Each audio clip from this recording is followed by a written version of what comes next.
You really expect me to believe you're a colonel? The question sliced through the warm Texas afternoon, loud enough to make every head at the gas station turn before the silence settled in like heavy dust. The fuel pumps kept clicking, pickup trucks idled beneath the blazing sun, and somewhere near the convenience store entrance, an old country song drifted from a crackling radio, but all of it faded behind the metallic sound of handcuffs closing around Danielle Brooks' wrists. She never pulled away.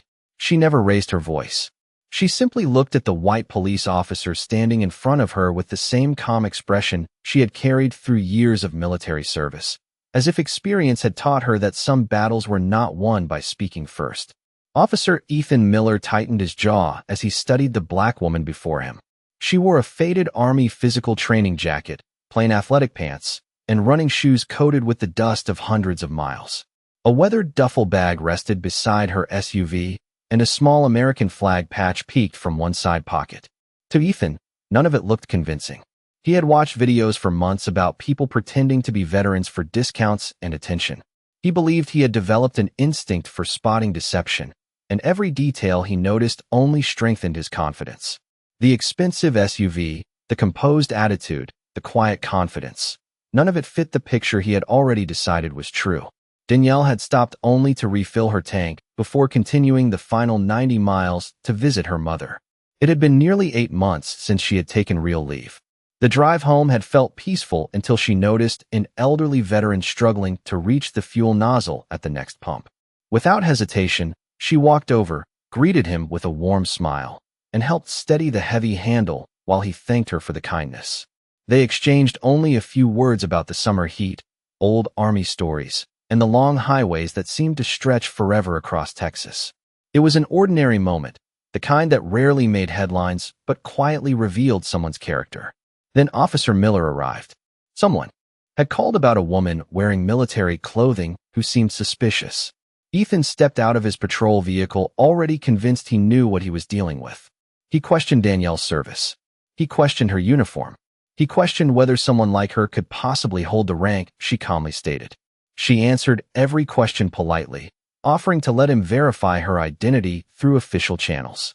Instead, Ethan shook his head, convinced that confidence itself was part of the performance. Around them, customers slowly stopped pumping gas. A mother loading groceries into her SUV paused halfway through closing the trunk. A truck driver lowered his coffee cup without taking another sip. 2 teenagers quietly lifted their phones, unsure what they were witnessing but unable to look away. Danielle lowered her eyes briefly toward the steel around her wrists before lifting them again toward the American flag waving above the station canopy. The afternoon breeze caught the flag just as the sunlight broke through a passing cloud, casting moving shadows across the concrete. She took one slow breath. She had worn her country's uniform through deserts, storms, and sleepless nights. Yet somehow this ordinary gas station felt quieter than any battlefield she had ever known. No anger crossed her face. No fear appeared in her voice. Only patience. Only dignity. And somewhere beyond the highway, still miles away, 3 dark government SUVs had just turned onto the interstate, heading straight toward the station without anyone there realizing that everything they believed about the woman in handcuffs was only moments away from being shattered. Danielle Brooks remained perfectly still as the late afternoon breeze brushed against her face, carrying the familiar scent of gasoline, hot pavement, and fresh coffee drifting from inside the convenience store. The handcuffs felt cold against her wrists, but discomfort was nothing new. 23 years in uniform had taught her that discipline often began with accepting what could not immediately be changed. Long before anyone had called her colonel, she had been a quiet girl growing up in rural Georgia, raised by parents who believed respect was earned through consistency rather than recognition. Her father had repaired school buses for nearly 3 decades, leaving before sunrise every morning without complaint. Her mother had spent her career as a public school librarian, reminding Danielle that knowledge could open doors no one else even noticed. Those lessons followed her into every chapter of her life. At 17 years old, she had chosen military service not because it was easy, but because she wanted to serve something larger than herself. The years that followed demanded sacrifices few people ever witnessed. Birthdays were missed. Holidays became phone calls. Family photographs arrived months late in distant places where ordinary routines felt impossibly far away. Yet every promotion came through steady work, careful leadership, and the trust of soldiers who depended on her decisions. Danielle never chased attention. In fact, most people outside the military would never have guessed what she did for a living because she rarely mentioned her rank unless duty required it. Even today, she had not worn a ceremonial uniform. She had simply finished a physical readiness assessment at a nearby installation before beginning the drive toward her mother's small hometown. The army jacket she wore had faded after countless early morning training runs, and the duffel bag resting beside her vehicle contained little more than workout gear, paperwork, and a carefully wrapped birthday gift for her mother, who would turn 70 the following morning. Danielle had planned to surprise her with breakfast before driving together to the old church where generations of their family had worshipped. It was supposed to be an ordinary weekend, one precious break from responsibility. Instead, she now found herself surrounded by strangers who knew nothing about the years hidden behind her calm expression. Officer Ethan Miller continued watching her, convinced that silence meant uncertainty. He expected nervous explanations or emotional protests, but Danielle offered neither. She only answered each question with quiet clarity, speaking slowly enough that every word could be understood without raising her voice. Her composure unsettled him more than anger would have. Nearby, the elderly veteran she had helped moments earlier shifted uneasily beside his pickup truck. His weathered cap displayed service ribbons from another generation, and he looked from Danielle to the officer with growing concern. Something about her posture reminded him of officers he had respected decades earlier. He could not explain it. It was simply the way she stood, shoulders relaxed, eyes steady, never attempting to impress anyone. Around the station, conversations faded into whispers. The teenagers who had started recording lowered their voices as they replayed what they had captured. A cashier quietly stepped outside, folding her apron as she watched through the glass doors. Even the afternoon traffic seemed slower, as though passing drivers sensed an invisible tension hanging over the small station. Danielle glanced briefly toward the highway stretching beyond the fuel pumps. The road shimmered beneath the Texas heat, disappearing into waves of bright light on the horizon. Somewhere far beyond that shimmering line, engines continued moving steadily closer, carrying people who knew exactly who she was. Although no one gathered there could have imagined how quickly the quiet certainty surrounding Officer Miller would begin to unravel. Officer Ethan Miller had built his reputation on certainty. During his 6 years with the county police department, he had become known as the officer who rarely questioned his own instincts. Senior deputies often praised his confidence, reminding younger officers that hesitation could create danger. Over time, those compliments quietly transformed into something else. Confidence became assumption, and assumption slowly became conviction. Several months earlier, he had stopped a man who had falsely claimed to be a decorated veteran in order to receive discounts from local businesses. The arrest had attracted local news coverage, and neighbors congratulated Ethan for protecting the honor of military service. Ever since that day, he had convinced himself that people pretending to serve their country were becoming more common. Every faded camouflage jacket, every military bumper sticker, every story that sounded unusual immediately triggered suspicion. As he stood beside Danielle's vehicle, he believed he was witnessing another version of that same deception. The fact that she remained composed only reinforced the story he had already written in his own mind. He quietly told himself that experienced imposters often stayed calm because they rehearsed their lies. Danielle listened without interrupting. When Ethan asked where she had served, she answered with simple facts. When he questioned her rank, she replied respectfully that verification could be completed through official military channels. When he asked why she was not wearing a formal uniform, she explained that she had finished physical training earlier that afternoon. None of her answers sounded defensive.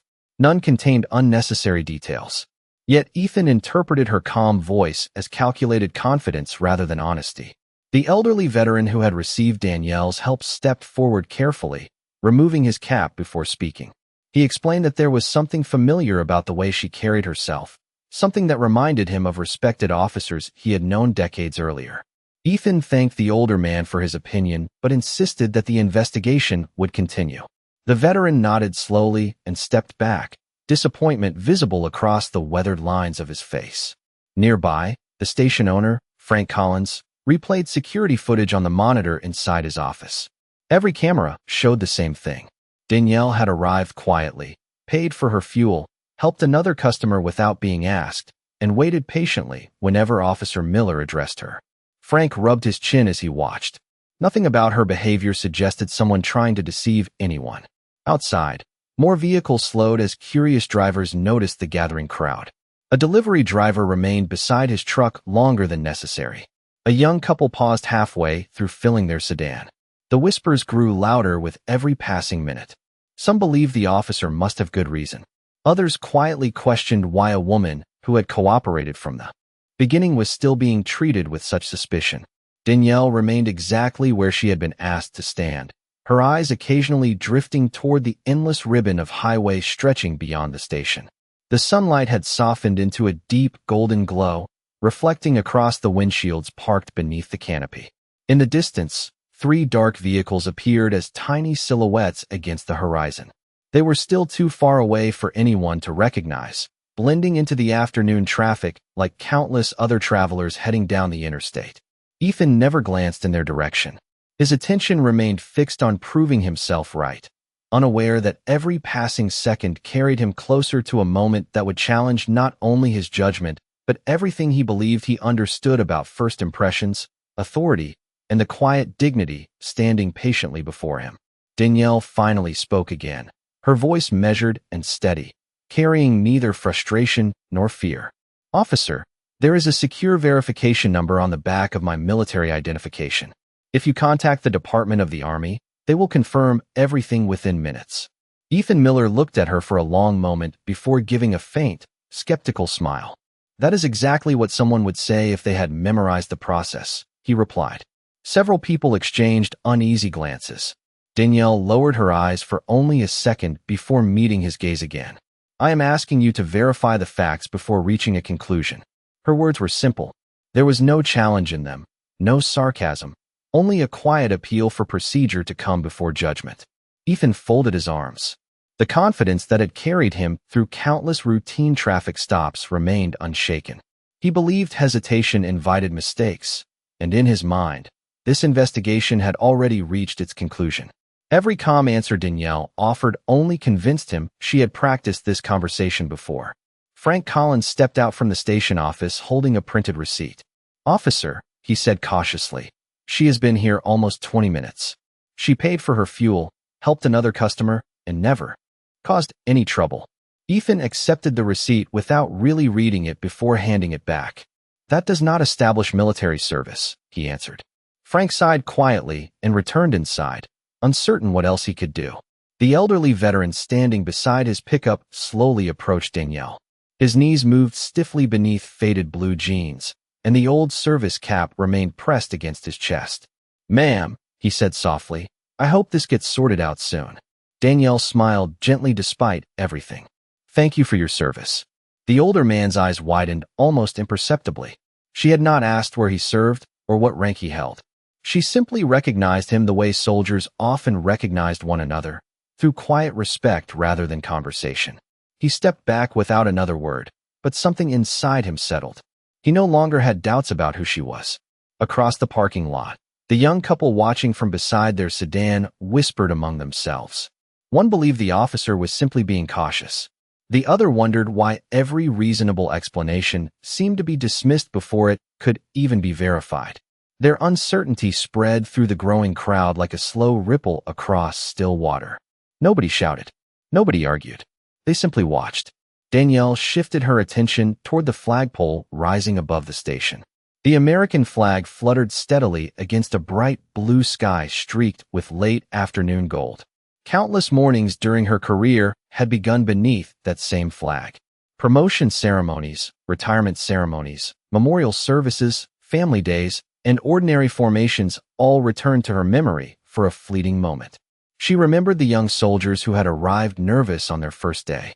She remembered comforting anxious families before deployments. She remembered standing beside hospital beds, writing letters of recommendation, celebrating graduations, and reminding exhausted officers that leadership was measured by service rather than status. Those memories were worth infinitely more than the metal insignia locked away inside her travel bag. The distant hum of engines gradually grew louder. Few people noticed at first because trucks constantly passed along the interstate. But these vehicles did not continue toward the next exit. 3 black government sport utility vehicles slowed together before leaving the highway in perfect formation. Sunlight flashed across their windshields as they approached the station entrance with deliberate precision. Danielle recognized them immediately. She closed her eyes for one brief breath before opening them again. She understood exactly why they had come. Officer Miller, however, remained focused on his notebook, completely unaware that the next few moments would quietly dismantle every assumption that had brought him to this point. The 3 black sport utility vehicles rolled quietly beneath the gas station canopy, their polished exteriors reflecting the amber glow of the lowering Texas sun. The engines shut off almost at the same moment, leaving an unexpected stillness behind them. Conversations around the fuel pumps faded into silence as every eye turned toward the new arrivals. Officer Ethan Miller finally looked up from his notebook, narrowing his eyes as 4 men and 2 women stepped out wearing neatly pressed Army service uniforms. Their movements were calm, disciplined, and deliberate, the unmistakable rhythm of people accustomed to responsibility rather than spectacle. Ethan instinctively straightened his posture, assuming they had simply stopped for fuel on their way to another destination. He had no reason to connect them with the woman standing quietly only a few feet away. Danielle remained exactly where she was, showing no sign of relief or urgency. She neither called out nor attempted to draw attention to herself. Instead, she watched the group approach with the same composed expression she had worn since the beginning of the encounter. The senior officer leading the group briefly surveyed the scene.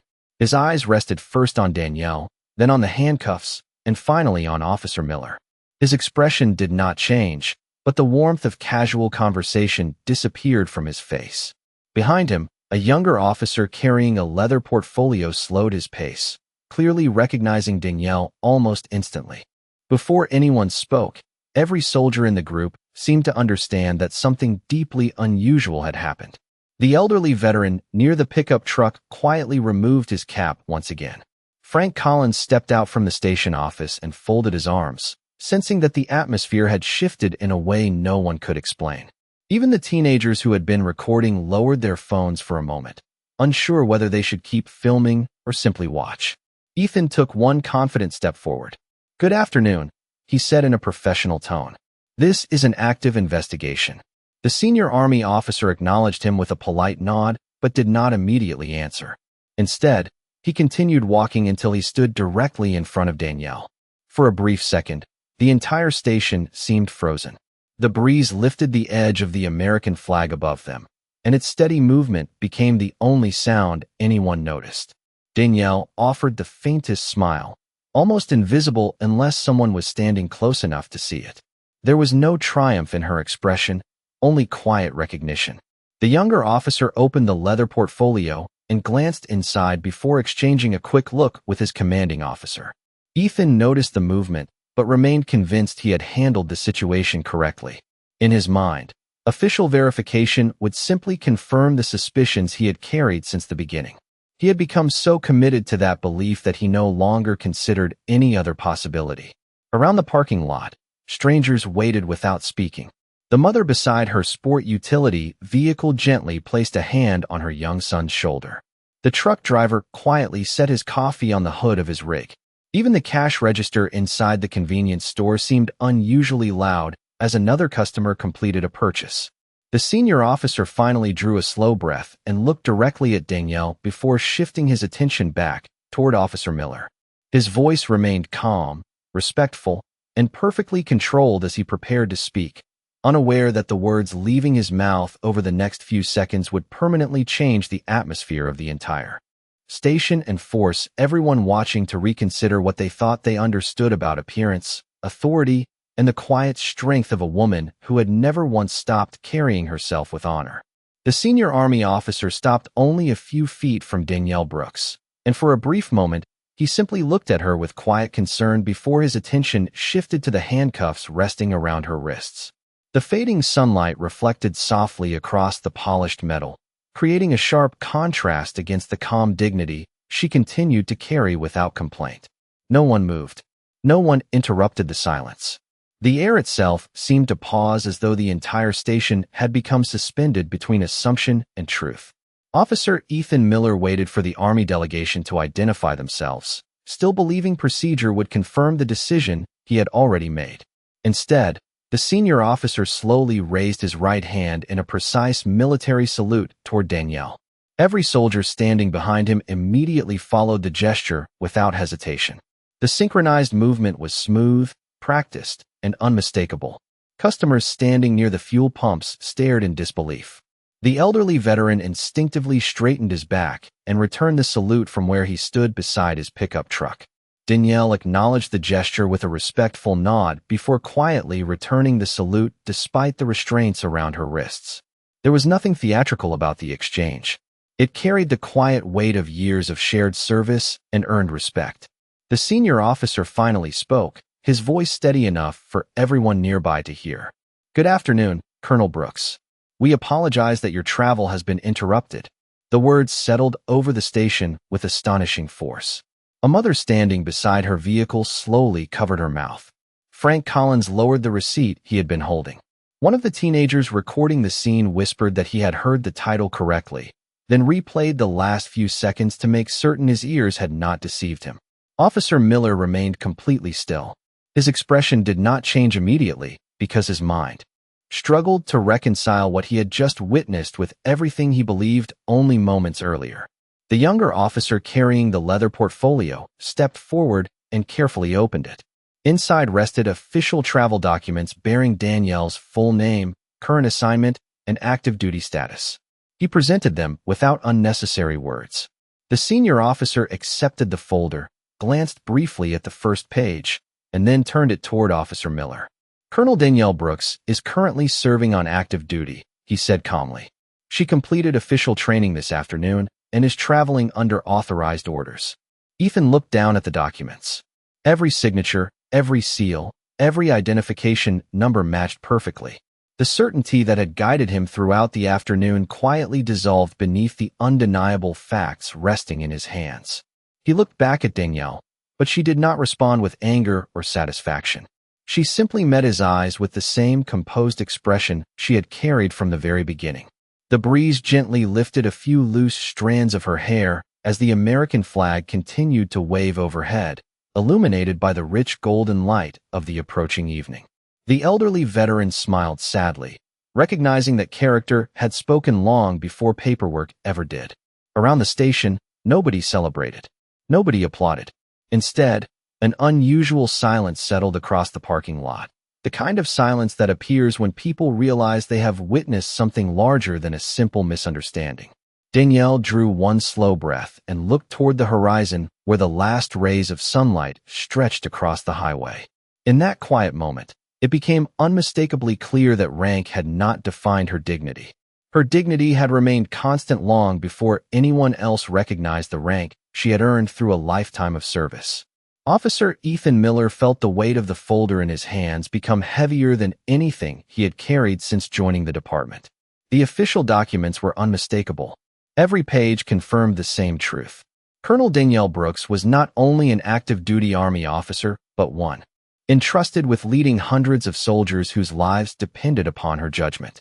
For several long seconds, he could not find the words to bridge the distance between what he had believed and what now stood plainly before him. The confidence that had shaped every decision that afternoon quietly gave way to something unfamiliar.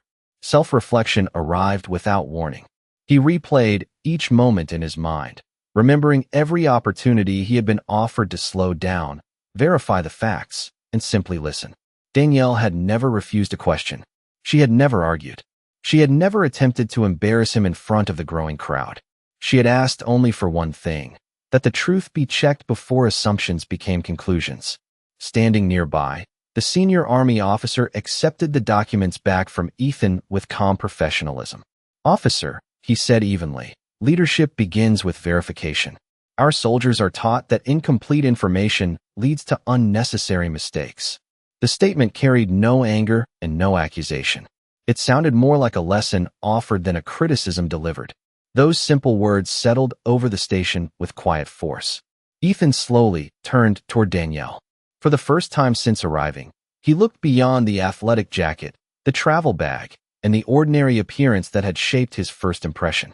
He noticed the composed posture that never wavered, the patient eyes that never sought revenge, and the quiet discipline that no uniform alone could create. The elderly veteran stepped forward again, his weathered face softened by understanding. "Son," he said gently, "sometimes the finest soldiers are the ones who never feel the need to prove they are soldiers." Ethan lowered his eyes for a brief moment. Around them, the customers who had gathered earlier no longer whispered with curiosity. Instead, they watched in thoughtful silence. The teenagers stopped recording and simply observed.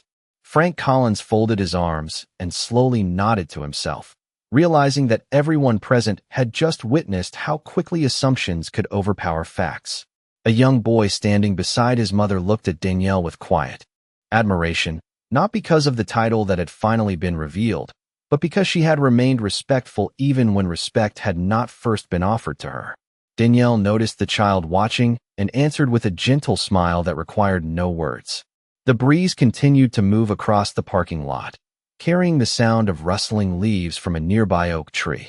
The heat of the afternoon gradually softened as long shadows stretched across the concrete beneath the fuel pumps. The station no longer felt tense. Instead, it felt reflective, as though every person standing there had been given an unexpected opportunity to examine the difference between appearance and character. Ethan drew a slow breath before looking back at the handcuffs still resting around Danielle's wrists. They no longer represented authority in his mind. They represented a decision made before truth had been allowed to speak. With steady hands and a humbled expression, he understood that the next choice he made would reveal far more about his own character than anything that had happened earlier that afternoon. Officer Ethan Miller slowly reached for the handcuffs with hands that no longer carried the certainty they had only minutes before. His movements were careful, almost hesitant, as though he understood that removing the steel from Danielle Brooks' wrists could never fully erase the weight of what had already happened. When the cuffs finally opened, the faint metallic click echoed across the quiet station. Danielle gently rubbed one wrist for only a moment before letting her hands rest naturally at her sides. She did not step away. She did not demand an explanation. She simply stood with the same quiet composure that had never left her throughout the entire encounter. Ethan looked directly into her eyes, no longer speaking as an officer addressing a suspect, but as one human being acknowledging another. "Colonel Brooks," he said softly, "I was wrong. I should have verified the facts before making assumptions. I am sincerely sorry." His voice carried no excuses. He did not blame confusion, procedure, or the circumstances surrounding the stop. The apology belonged entirely to him. The station remained silent as everyone waited to hear Danielle's response. The senior Army officer stood without interruption. The soldiers beside him remained respectfully still. Even the breeze seemed gentler now as the American flag continued to wave overhead beneath the fading evening sky. Danielle studied Ethan for a long moment before answering. There was disappointment in her eyes, but there was no bitterness. Years of leadership had taught her that mistakes could become turning points if people possessed the courage to learn from them. "Officer Miller," she said calmly, "every profession carries responsibility.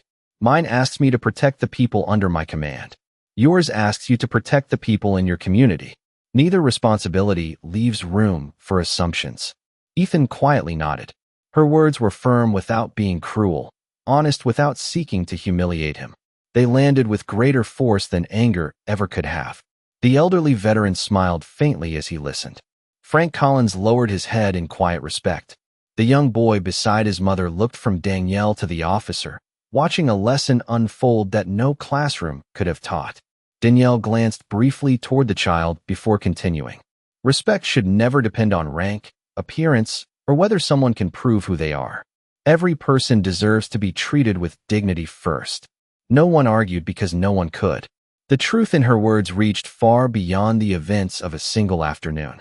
The senior Army officer finally allowed himself a small smile. He had spent decades watching leaders develop under pressure, and he understood that true authority often revealed itself most clearly in moments when someone possessed every reason to seek revenge yet deliberately chose grace instead. Ethan inhaled slowly, visibly moved by the mercy he had been shown. He understood that Danielle could have answered very differently. Instead of exposing his embarrassment, she had offered him something far more valuable, the opportunity to become a better officer than the one who had first arrived at the station. Around them, people quietly returned to their vehicles, but many paused one last time before leaving. They had expected to witness an argument. Instead, they had witnessed character overcoming pride. Danielle picked up her weathered duffel bag, thanked the elderly veteran for his service once again, nodded politely to Frank Collins, and turned toward the waiting Army vehicles. The evening sunlight stretched across the pavement in long golden bands, and as she walked forward with calm confidence, everyone standing there understood that her greatest strength had never been the rank stitched onto an official uniform. It had always been the quiet character she carried long before anyone recognized her title. Danielle Brooks placed her duffel bag inside the waiting Army Sport utility vehicle before pausing for one last look across the quiet gas station. The evening sky had softened into shades of amber and blue, and the intense heat of the afternoon slowly surrendered to a gentle breeze that carried the scent of fresh rain somewhere beyond the horizon. The crowd that had gathered only minutes earlier began returning to ordinary routines, yet nothing about those routines felt quite the same anymore. The elderly veteran adjusted his cap and stood a little straighter before offering Danielle one final salute. She returned it with quiet respect, understanding that some conversations required no words at all. Frank Collins watched from the doorway of the convenience store, thinking about how quickly appearances had shaped assumptions and how calmly one woman had changed an entire afternoon without raising her voice. The young boy who had quietly observed everything tugged on his mother's hand before asking if every Army leader acted like that. His mother smiled gently and answered that the strongest people often proved it through patience rather than pride. Those words lingered in the evening air long after they were spoken. Officer Ethan Miller remained beside his patrol vehicle, watching the scene unfold with a perspective he had not possessed when the day began. The official documents had confirmed Danielle's rank, but it was her character that remained fixed in his mind. He realized that authority carried little value unless it was guided by humility, careful judgment, and the willingness to seek truth before reaching conclusions. The lesson would stay with him far longer than any report he completed that evening. Quietly, he removed the small notebook from his uniform pocket. On the final blank page, he wrote a single sentence for himself. Verify first. Assume nothing. He closed the notebook and slipped it back into his pocket, not because anyone had instructed him to do so, but because he understood that real change often began with private decisions no one else would ever see. The senior Army officer exchanged a brief nod with Danielle before the convoy prepared to leave. There was no celebration, no dramatic farewell, only the quiet efficiency of professionals returning to their responsibilities. As the vehicles slowly pulled away from the station, the American flag continued to wave above the fuel pumps, catching the last golden light of the setting sun. Danielle looked through the passenger window one final time and noticed the young boy standing near the sidewalk. He raised his hand in a small, earnest salute, doing his best to imitate what he had witnessed earlier. Danielle smiled warmly and returned the salute without hesitation. The boy's face brightened with quiet pride, and his mother gently placed a hand on his shoulder as they watched the convoy disappear down the highway. The road stretched endlessly toward the horizon, glowing beneath the final light of day, while the sounds of ordinary life slowly returned to the station. Fuel pumps clicked, engines started, and conversations resumed, yet something invisible had changed within everyone who had witnessed the encounter. They had arrived expecting to judge a stranger. They left remembering the power of dignity, restraint, and truth. Long after the last Army vehicle vanished into the distance, the flag continued moving with the evening wind, and beneath its steady motion remained a simple reminder that true honor was never measured by the uniform someone wore or the title they carried. It was revealed by the choices they made when respect was hardest to give and kindness was easiest to abandon.